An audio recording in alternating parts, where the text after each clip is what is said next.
Assalamualaikum warahmatullahi wabarakatuh. Salam. Alhamdulillah, sahabat Wahyu semua berjumpa kembali dalam bincang bersama sahabat Wahyu.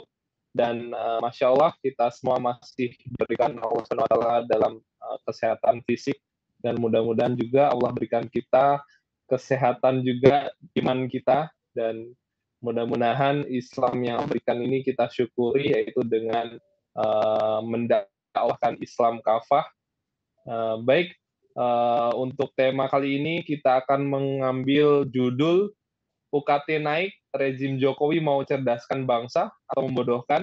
Namun sebelumnya saya ingin menyapa dulu narasumber kita. Assalamualaikum warahmatullahi wabarakatuh. Bang Rocky, apa kabar? Waalaikumsalam warahmatullahi wabarakatuh, Bang Wahyu. Kabar baik, Bang Wahyu?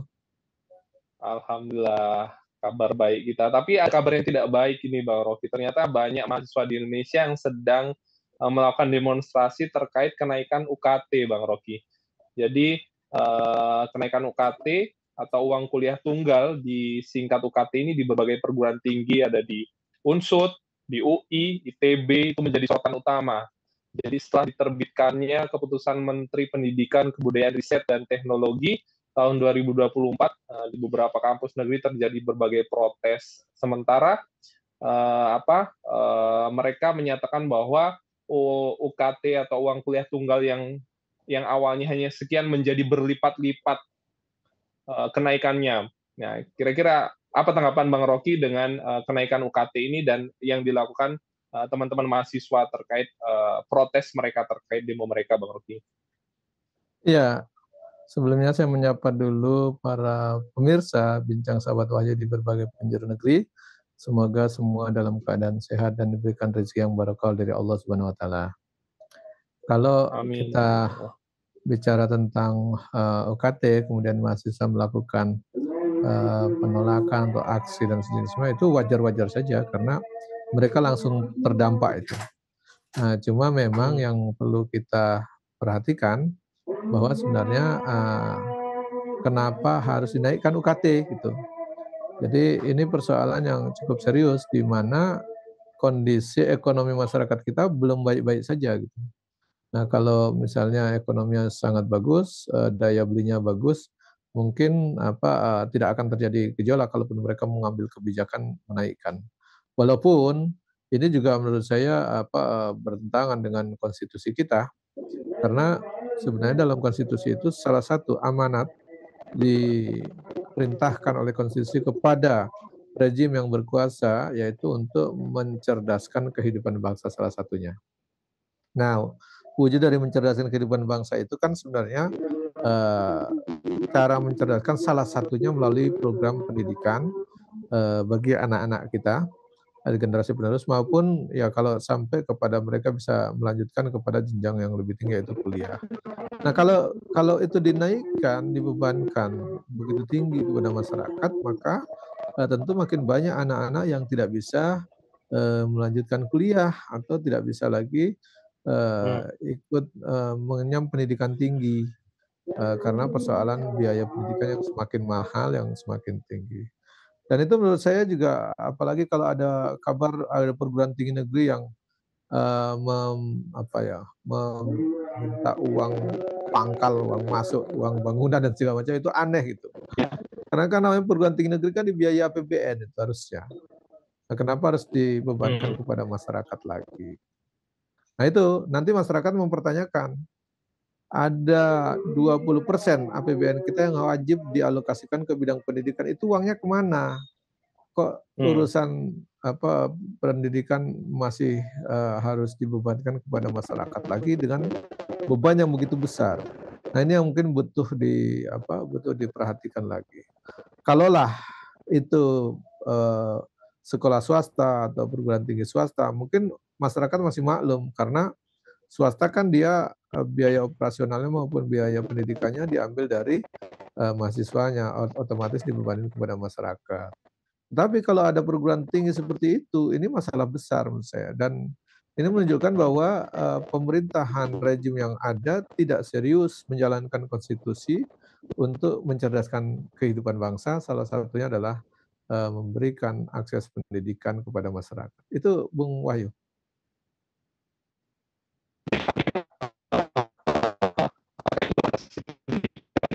faktanya Bang Rocky di masa akhir jabatan rezim Jokowi ini. Kemudian begini, ketika ada pernyataan bahwa pemerintah juga kan memberikan beasiswa gitu Bang Rocky untuk istilahnya memberikan pendidikan gratis, meskipun tidak semua, tetapi saat ini kita lihat banyak kampus-kampus juga memberikan apa tanggapan Bang Rocky dengan artinya memang beasiswa ini juga menolong untuk anak-anak negeri ini untuk bisa sekolah gratis gitu. Iya, jadi kalau pemerintah memberikan beasiswa kepada sebagian anak-anak negeri, itu tidak bisa diklaim sebagai sebuah prestasi atau sebuah kebanggaan.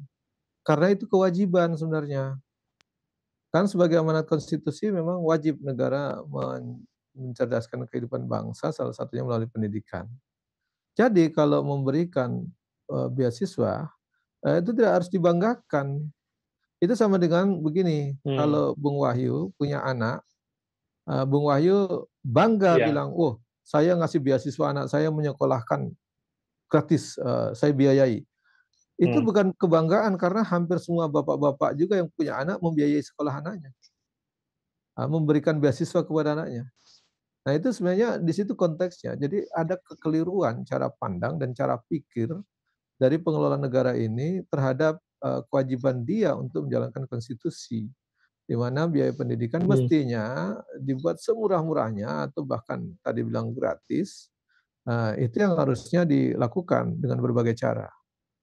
Kenapa tidak mengalokasikan ke sekolah supaya bisa menggratiskan biaya pendidikan itu gitu. Nah, kita lihat ya misalnya negara Mesir itu kan kalau kita lihat jumlah tingkatan ekonominya jauh lebih rendah dari negara kita. Tapi mereka bisa mengelola pendidikan sampai gratis di level perguruan tinggi. Padahal SDM-nya nggak kekayaan alamnya nggak sebegitu baik negara kita. Nah, negara kita kan begitu kaya raya, tetapi kok sampai sekolah juga harus mahal gitu. Ada pengelolaan model apa gitu. Nah ini yang mungkin harus di mindset atau cara berpikir bahwa mengatakan bahwa negara sudah memberikan sebagian anak-anak negeri ini dikasih beasiswa sebagian. Itu sudah merupakan suatu kebanggaan, suatu prestasi. Saya pikir itu kekeliruan yang cara pandang yang salah. Dan itu kewajiban negara untuk mencerdaskan. Mestinya semua anak pintar dikasih beasiswa. Gitu. Jadi tidak boleh ada anak negeri ini yang dia mampu untuk melanjutkan pendidikan tinggi, nilainya bagus, cara berpikirnya bagus, tapi harus berhenti gara-gara tidak ada biaya. Ini yang harusnya negara mengcover itu. Kalau ingin mencerdaskan kehidupan bangsa. Nah, akan aneh itu Bung Wahyu. Kalau untuk membangun IKN kok bisa, gitu, yang sebenarnya tidak dinikmati oleh masyarakat kita banyak orang. Kenapa bisa diupayakan? Kenapa untuk urusan pendidikan jadi tidak serius gitu? Nah ini menurut saya menurut saya cara pandang, cara berpikir dan pengambilan kebijakan dalam sebuah negara yang menurut saya ada masalah serius di situ dalam menjabarkan kewajibannya sebagai pelaksana konstitusi. Begitu Bung Wahyu. Baik-baik. Memang jika kita bandingkan sepertinya pemerintah sangat bersemangat untuk membangun IKN, tapi tidak bersemangat untuk membangun intelektualitas anak negeri, Bang Rocky. Baik, mungkin betul, agak Bung Wahyu. sedikit menyamping, Bung Wahyu bayangkan ya, kalau biaya-biaya yang digunakan untuk plot membangun IKN itu daripada membangun istana negara yang megah, tapi dibangun kampus-kampus yang megah dengan biayanya dipakai untuk biaya pendidikan. Saya pikir kan lebih gagah itu, lebih sesuai dengan amanat konstitusi. Di konstitusi kita itu tidak ada yang mewajibkan harus membangun istana, itu tidak ada, membangun ibu kota itu tidak ada kewajiban itu. Yang wajib dalam konstitusi itu mencerdaskan kehidupan bangsa. Setelah itu ya ikut melaksanakan tertiban dunia, kemudian mensejahterakan rakyatnya, kemudian juga menjamin keamanannya. Saya pikir itu yang mestinya dipegang oleh penyelenggara negara untuk melaksanakan kewajiban-kewajiban itu. Jadi aneh kalau dia punya uang APBN untuk diplot ke membuat istana, membuat IKN, bisa, tetapi untuk membangun SDM biaya pendidikan jadi masalah dan dibebani kepada rakyat dan semakin meningkat. Itu menurut saya ada persoalan yang sangat serius dalam cara pandang dan cara menjalankan tanggung jawab konstitusional. Begitu Bung Wahyu. Baik, Bang Rocky, saya ingin bergeser sedikit ke ke kondisi mahasiswa-mahasiswa di luar negeri gitu, Bang Rocky. Mungkin di Indonesia banyak mahasiswa yang sedang melakukan protes terkait UKT, tapi beberapa hari ke belakang ini kita ketahui banyak sekali mahasiswa yang melakukan protes atau demonstrasi besar-besaran, yaitu berada di Amerika, di Australia, di Inggris, bahkan di benua Eropa dan Amerika itu sebagian besar kampus-kampus ternama itu melakukan demonstrasi untuk pembelaannya terhadap Palestina. Nah, apa tanggapan Bang Rocky dengan kondisi ini, Bang Rocky? Ya, saya pikir ini ironi ya. Di saat kampus-kampus luar negeri dia aktivitasnya memikirkan rakyat Palestina, sudah memikirkan dunia luar, ingin melakukan bela Palestina, padahal notabene mereka bukan masyarakat Muslim, tetapi mereka punya kepedulian kemanusiaan di Palestina. Sementara di negeri ini yang mayoritas masyarakatnya Muslim, mestinya harusnya lebih tanggap lagi dan lebih masif lagi untuk melakukan aksi-aksi bela Palestina. Tetapi anehnya justru mahasiswa kita, para dosen kita, para guru besar kita, aktivitas akademik kita lagi sibuk urusan pembahasan UKT ini. Jadi begitu ironinya di saat mestinya para intelektual ini sudah berpikir global jauh ke luar gitu, tetapi justru sibuk untuk urusan UKT gitu. Saya pikir mereka disibukkan dengan urusan UKT. Ini ironi, mestinya ya masyarakat kita, terutama masyarakat akademisi, baik mahasiswa maupun para dosen maupun para profesor atau guru besar, mestinya sudah melakukan langkah-langkah atau aksi-aksi yang lebih nyata sebagai bentuk pengabdian kepada masyarakat maupun kepada dunia internasional, sumbangsih pemikiran-pemikiran mereka maupun suara-suara mereka. Jadi menurut saya ini ironi di saat kita yang mayoritas Muslim melihat saudara-saudara di Palestina dibantai, dibunuh, anak-anak juga dibom dan seterusnya, terjadi genocide yang besar. Sementara di luar negeri mereka yang bukan Muslim yang mestinya kita yang merasa sebagai sesama saudara Muslim mestinya harus lebih aktif lagi untuk melakukan pembelaan terhadap Palestina. Disinilah letak ironinya menurut saya. Jadi ini yang mestinya kaum intelektual, mahasiswa, dosen maupun para guru besar harusnya memberikan pernyataan dan sumbangsih mereka, aksi-aksi yang nyata, melebihi apa yang dilakukan oleh kampus-kampus luar negeri yang notabene mereka bukan Muslim, hanya karena dasar kemanusiaan saja mereka melakukan pembelaan. Nah, sementara di kita yang sesama Muslim mestinya lebih dari itu. Begitu, Bung Wahyu. Baik, ini pertanyaan terakhir, Pak Rocky. Sebenarnya banyak pertanyaan Islam sendiri itu mengatur sistem pendidikan, karena ada riwayat atau sejarah yang menyatakan bahwa Islam dapat memberikan pendidikan gratis gitu, dari mulai mungkin dari tingkat terendah sampai kepada bangku kuliah gitu sampai yang tertinggi. Itu apakah memang ada sejarahnya seperti itu, dan bagaimana dahulu Islam mengatur sistem pendidikan agar bisa gratis tersebut, Bang Rocky? Iya, saya pikir kalau urusan pendidikan, sejarah memberikan catatan yang begitu penting dalam peradaban Islam itu, di mana sistem pemerintahan yang berlaku kala itu ya sistem pemerintahan Islam, dalam hal ini biasanya disebut imamah atau disebut khilafah atau disebut Amirul Mukminin dan seterusnya. Para pemimpin-pemimpin itu mereka menjalankan kewajiban mereka dalam mencerdaskan rakyatnya. Dan kalau kita dalam catatan sejarah itu, kampus tertua di dunia atau yang pertama dibangun itu kan di Maroko, abad ke-9 tahun 859 ya. Saya itu menunjukkan bahwa dalam hal pendidikan Islam jauh memberikan teladan, memberikan contoh bagaimana mengelola pendidikan.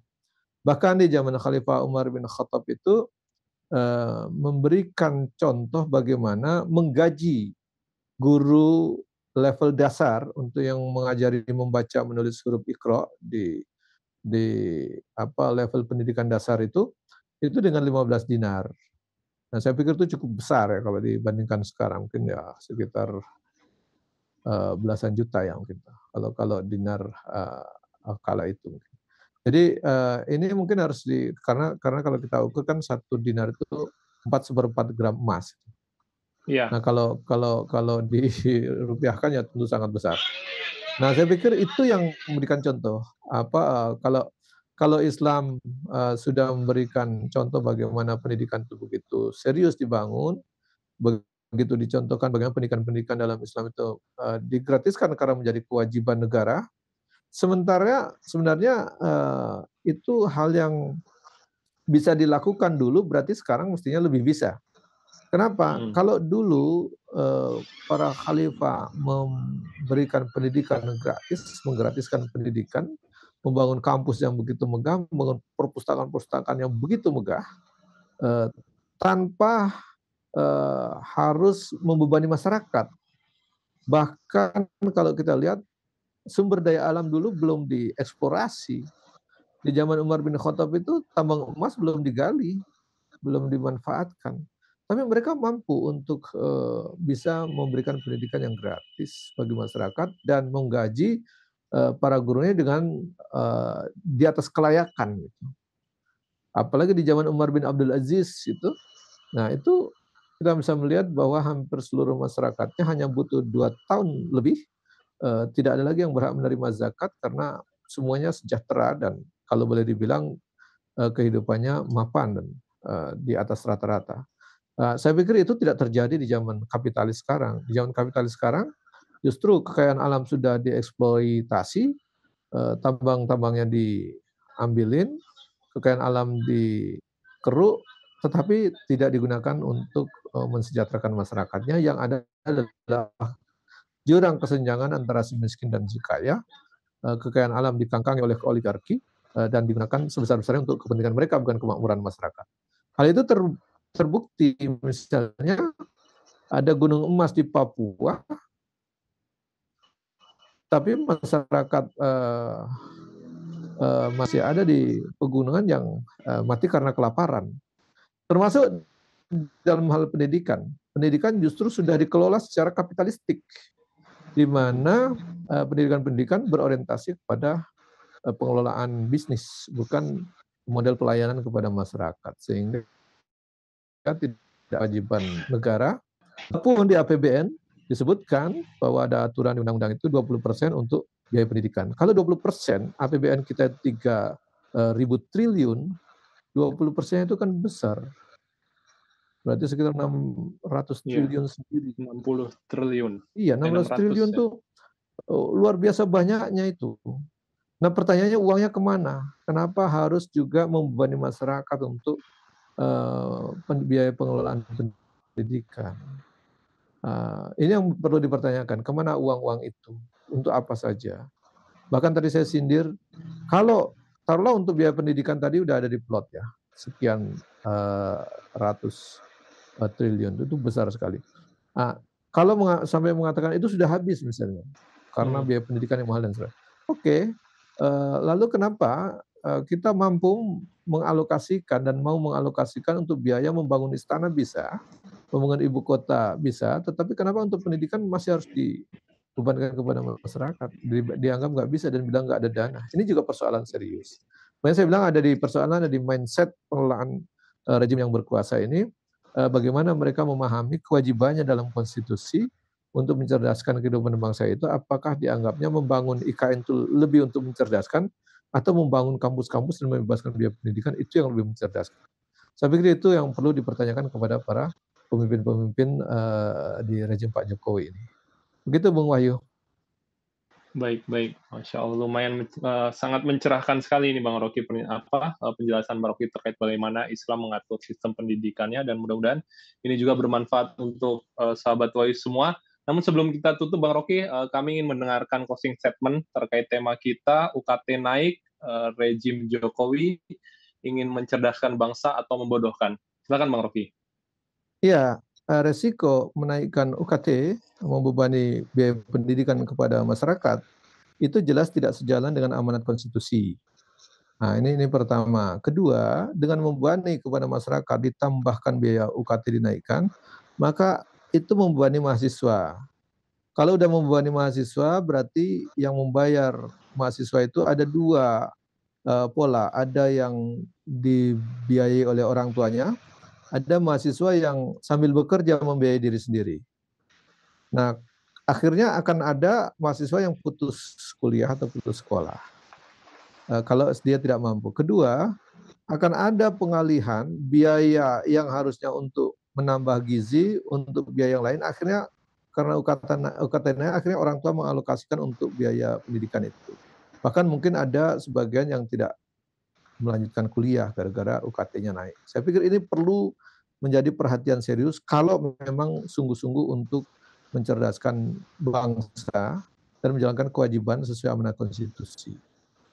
Nah, kalau tidak berarti kebalikannya, bukan mencerdaskan, justru merendahkan martabat bangsa, bukan mencerdaskan, bahkan merendahkan kita di mata dunia. Level pendidikan kita sampai berapa hari ini kan? Nah, ini menurut saya perlu dicamkan, perlu diperhatikan serius bagi para penyelenggara negara, rezim yang berkuasa. Gunakan kekuasaan itu sesuai dengan sebesar-besarnya untuk kepentingan masyarakat, menjalankan amanah dengan sebaik-baiknya, jangan berkhianat kepada rakyat, jangan membebani rakyat dengan menambah susah rakyat. Kewajiban penguasa itu melindungi, mencerdaskan, mensejahterakan masyarakatnya, bukan justru mensejahterakan keluarga sendiri atau mensejahterakan kawan-kawannya, kroninya, atau mensejahterakan oligarki.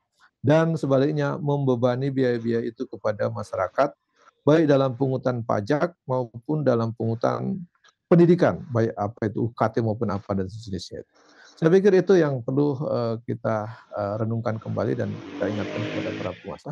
Mudah-mudahan itu bisa diubahlah, jangan sampai semakin hari semakin kapitalistik kita, semakin dikuasai oleh oligarki, dan negeri ini masyarakatnya bukan semakin cerdas, semakin sedikit yang bisa menempuh pendidikan lebih jauh. Terima kasih. Assalamualaikum warahmatullahi wabarakatuh.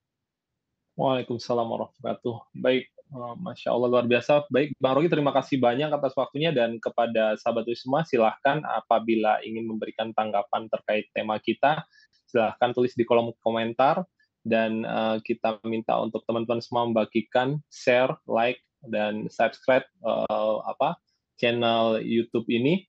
Sampai bertemu lagi di sesi selanjutnya di Bincang Bersama Sahabat Wahyu. Saya Wahyu Tomo undur diri. Sampai bertemu di sesi yang insya Allah lebih menarik lagi. Akhirul kalam, assalamualaikum warahmatullahi wabarakatuh.